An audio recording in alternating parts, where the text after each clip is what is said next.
जी हाँ, 2020 में जब कोरोना ने दस्तक दी थी, हमारे जितने बिलीव्स थे, एक ये उम्मीद थी कि चलिए, और एक राहत थी कि कम से कम बच्चों को अटैक नहीं कर रहा है कोरोना। लेकिन वो सारी मान्यताएं, सारे बिलीव्स इस बार टूट गए हैं।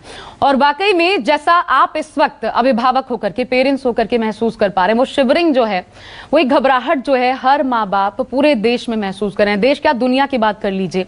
लेकिन अब सबसे बड़ा सवाल यही है कि हम अपने इन मासूमों को इस जानलेवा घातक कोरोना से कैसे बचाएं। मेरे साथ खास मेहमानों का पैनल, विशेषज्ञों का पैनल इस वक्त जुड़ चुका है। सबसे पहले डॉक्टर डीके गुप्ता जी इस वक्त जुड़े हुए हैं। बाकी 3 मेहमान अभी जुड़ने वाले हैं। Doctor DK Gupta, CMD Felix hospital से हमारे साथ मौजूद हैं। सर, बहुत स्वागत है आपका न्यूज़ 24 पर। सर, आवाज मिल रही है आपको? हाँ, मिल रही, बिल्कुल मिल रही, बताएं। जी सर, क्योंकि ये बहुत गंभीर विषय है। बच्चों की जब बात आती है, मासूम होते हैं, समझाया नहीं जा सकता, ऐसे भी एज ग्रुप्स हैं। ये 40% बच्चे, अभी तक जितने केसेस आ रहे हैं, ये एक हकीकत है कि 40% जो केसेस हैं वो बच्चों के हैं जिनकी उम्र 16 साल से कम है। आखिर क्या कारण है? ऐसा क्या है नए स्ट्रेन में जिसकी वजह से बच्चे सबसे ज्यादा हैम्पर हो रहे हैं? देखिए, इसके कई सारे कारण हैं। जो पहली वेव थी उसमें पूर्ण लॉकडाउन था और हम लोग कोविड एप्रोप्रिएट बिहेवियर का जमीनी लेवल पर पूरा पालन कर रहे थे और बच्चे घर में सुरक्षित थे, बच्चे बाहर नहीं निकल रहे थे। इवन वयस्क लोग थे वो भी बाहर नहीं निकल रहे थे। अब लॉकडाउन खुलने की वजह से क्या हुआ, एक तो बच्चे भी बाहर निकलने लगे और जो एडल्ट घर में रह रहे हैं वो बाहर निकल के कहीं ना कहीं इन्फेक्शन कैरियर का काम कर रहे हैं, वो लाके बच्चों को इन्फेक्ट कर रहे हैं। दूसरी सबसे बड़ी बात है जो आप भी बता रहे हैं कि बच्चों में जो नया इन्फेक्शन हो रहा है, वो जो नया जो वायरस है, इसका जो नया स्ट्रेन है, एक कहीं ज्यादा संक्रामक है, कहीं ज्यादा तेजी से फैल रहा है। इसकी जो क्षमता है इन्फेक्शन की, वो 1.5 से 2 गुना ज्यादा है नॉर्मल वायरस से, तो इसलिए ये और तेजी से फैल रहा है। तीसरी बात, हमें पता है इस समय जो बच्चों में सिम्टम्स भी बहुत एटिपिकल भी मिल रहे हैं। एक तो नॉर्मल एडल्ट में सिम्टम्स मिलते हैं कि खांसी है, जुकाम है, बुखार है, गले में दर्द है, नाक में सूंघ नहीं आना, टेस्ट चेंज हो जाना, ये तो नॉर्मल सिम्टम तो ही है। अब बच्चों में सिम्टम्स आ रहे हैं, खासकर बड़े बच्चों में भी, कि पेट में दर्द होना, दस्त होना, वॉमिट।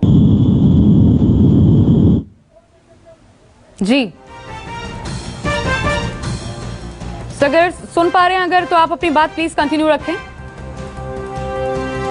ये जो माँ बाप है वो ये जानना चाहते हैं कि घर में हम हैं और बच्चों को अगर क्या शिकायतें हैं तो समझें कि कहीं ये कोरोना का अटैक तो नहीं है। ये एक डर तो है, और लक्षण क्या हो सकते हैं लगातार हम आपको दिखा रहे हैं, और अगर ऐसे लक्षण हैं तो क्या करें। सर, सवाल वही, क्या लक्षण है इस बार? कोरोना को समझें कैसे कि बच्चा इससे संक्रमित है, या फिर बचाने के लिए क्या करना होगा?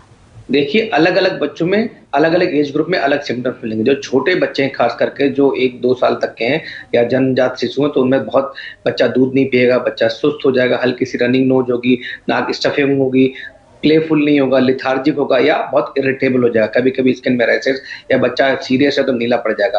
अगर डेंजर साइन इन बच्चों में क्या है कि उसकी पसली तेज चलने लगना, सांस तेजी से लेना, सांस लेते हुए सीटी बजना, तो ये इन छोटे बच्चों। बड़े बच्चों में बात करें तो उनमें लूज मोशन, वॉमिटिंग, डायरिया, पेट दर्द, हेडेक, और जो एडल्ट के सिम्टम है सेम वैसे सिम्टम मिल रहे हैं। कुछ रेयर केसेस में एक मल्टी सिस्टम इन्फ्लेमेटरी सिंड्रोम है जो बच्चों में देखा गया है। जैसे बड़ों में मल्टी ऑर्गन डिसफंक्शन होता है, उसमें क्या देखा जा रहा है कि आपके आंख लाल हो जाती है, होंठ लाल हो जाते हैं, होंठ फट जाते हैं, स्वेलिंग आ जाती है गर्दन में, लिम्फ नोड लार्ज हो जाते हैं, तो आपकी उंगलियां हाथ में की उनमें सूजन आ जाती है, और इसके अलावा जॉइंट्स पेन होते हैं, पेट दर्द होता है। तो ये सिंड्रोम जो काफी सीरियस है। तो अभी तक अच्छी बात है कि हमने ऐसा कोई सिंड्रोम यहाँ पे अभी आइसोलेट नहीं किया, लेकिन हो सकता है कि ऐसे सिंड्रोम भी आए। खास करके हमें उन बच्चों की ध्यान रखने की जरूरत है जो ऑलरेडी कोमॉर्बिड है, जिनको डायबिटीज है, जिनको थैलेसीमिया है, सिकल सेल एनीमिया है, ओबेसिटी है, जिनको कोई इम्यूनो कम्प्रोमाइज प्रॉब्लम है, जैसे HIV है, कैंसर है। तो इन बच्चों में खास करके हमें और ज्यादा ध्यान रखने की जरूरत है, बिकॉज इनमें अगर ये संक्रमण फैलता है तो और ज्यादा सीरियस होगा, और इनमें सिम्टम्स भी बहुत अच्छे नहीं मिलते। कभी कभी एटिपिकल या एबनॉर्मल सिम्टम मिलते हैं। बताया कि खाली फटीग ही होगा, बच्चा थका ही होगा या सुस्त होगा और कुछ नहीं होगा, लो ग्रेड फीवर होगा।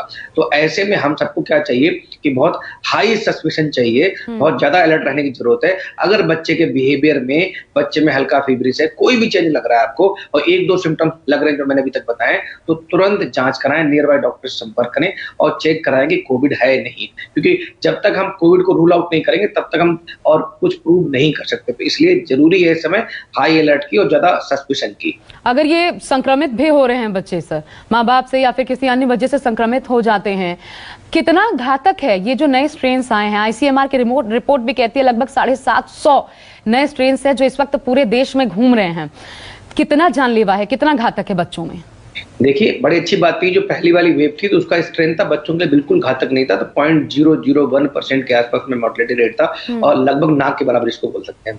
तो इसलिए पहला वाला स्ट्रेन सिम्टोमेटिक भी ज्यादा नहीं करता था, लक्षण भी ज्यादा नहीं करता था और इन्फेक्शन भी कम होता। अभी जो है ये सिम्टोमेटिक भी है, इन्फेक्शन भी ज्यादा कर रहा है, तो इसलिए कहीं ना कहीं थोड़े बहुत कॉम्प्लिकेशन भी पैदा कर रहा है। लेकिन अभी भी अच्छी बात है कि बहुत ज्यादा घातक नहीं है, अभी भी मोर्टेलिटी रेट 0.003 के आसपास ही है। तो हम लोगों को पैनिक नहीं होना चाहिए, बस ये ध्यान रखना चाहिए बच्चों को हम अर्ली डायग्नोसिस करें, अर्ली ट्रीट करें, उनको आइसोलेट करें। हम बच्चों के लिए एक प्रॉब्लम ये हम सबके पास कि बच्चों के लिए अभी कोई वैक्सीन नहीं बनी है, बच्चों के लिए कोई स्पेसिफिक ड्रग नहीं है। जो रेमडेसिविर वगैरह भी है इनको हम 12 साल या 15 साल से ऊपर ही देते हैं, छोटे बच्चों को नहीं देते। तो अभी तक सिर्फ सिम्टोमेटिक और सपोर्टिव ट्रीटमेंट है बच्चों के लिए कि पैरासिटामोल देनी है, एंटी एलर्जिक देनी है, मल्टीविटामिन देने हैं, विटामिन सी देनी है, विटामिन डी देनी है, खाने पीने का ध्यान रखना है, प्लेंटी ऑफ फ्लूइड्स देना है, और तो यही चीज हम कर सकते हैं। तो इसलिए अच्छा यही रहेगा कि हम बचा के रखें बच्चों को। पहले तो ये चीज हम सुनते थे सर, 5 साल की उम्र से जो नीचे के बच्चे थे, ये हम जानते थे कि उनको वैसे ही वैक्सीनेशन होते रहते हैं लगभग 5 साल तक।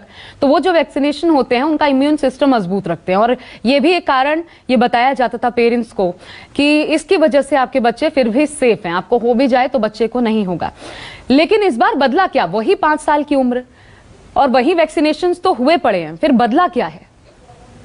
देखिए, बिल्कुल बहुत अच्छा सवाल है आपका। मैं एक चीज और बताना चाहूंगा कि बदला ये है कि बच्चा स्ट्रेन चेंज हो गया है। इन्फेक्शन पहले भी हम बता रहे थे, किसी एज ग्रुप में इन्फेक्शन कम नहीं होता, हम पहले बचे हुए थे, बिकॉज इन्फेक्शन सबको हो सकता है। कॉम्प्लिकेशन हर एज ग्रुप में कम है, बच्चों में कॉम्प्लिकेशन कम है, 45 से कम है, और जो 60 प्लस थे, 70 प्लस थे, उनमें कोमोर्बिडिटी, उनमें कॉम्प्लिकेशन डेथ ज्यादा था। तो इन्फेक्शन पैदा करने की क्षमता 12 से पहले भी कम नहीं थी, और जो अभी स्ट्रेन है वो तो और ज्यादा तेज है। तो इसलिए बदलाव यही आया कि जो स्ट्रेन है वो ज्यादा खतरनाक है, वो तेजी से फैल। लेकिन मैं एक सलाह जरूर देना चाहूंगा कि बच्चों का रूटीन वैक्सीन जरूर करवाएं।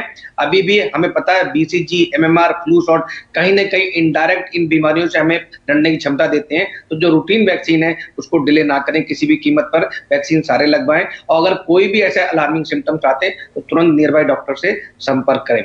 ठीक है, तो जितने वैक्सीनेशन होते हैं, जो डॉक्टर्स जन्म होता है बच्चे का तभी एक पूरी लिस्ट आप लोग को दी जाती है कि ये वैक्सीनेशन इस समय पर होना है। डॉक्टर दीपक गुप्ता ये कह रहे हैं वो वैक्सीनेशन करवाना बहुत जरूरी है, उसमें डिले ना करें।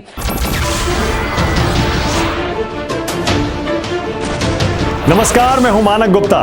अगर आपको हमारा ये वीडियो पसंद आया हो तो इसे लाइक और शेयर जरूर करें, और हां, हमें सब्सक्राइब और फॉलो करना ना भूलें ताकि आप देश और दुनिया की कोई खबर मिस ना करें। तो जुड़े रहिए हमारे साथ और देखते रहिए News 24।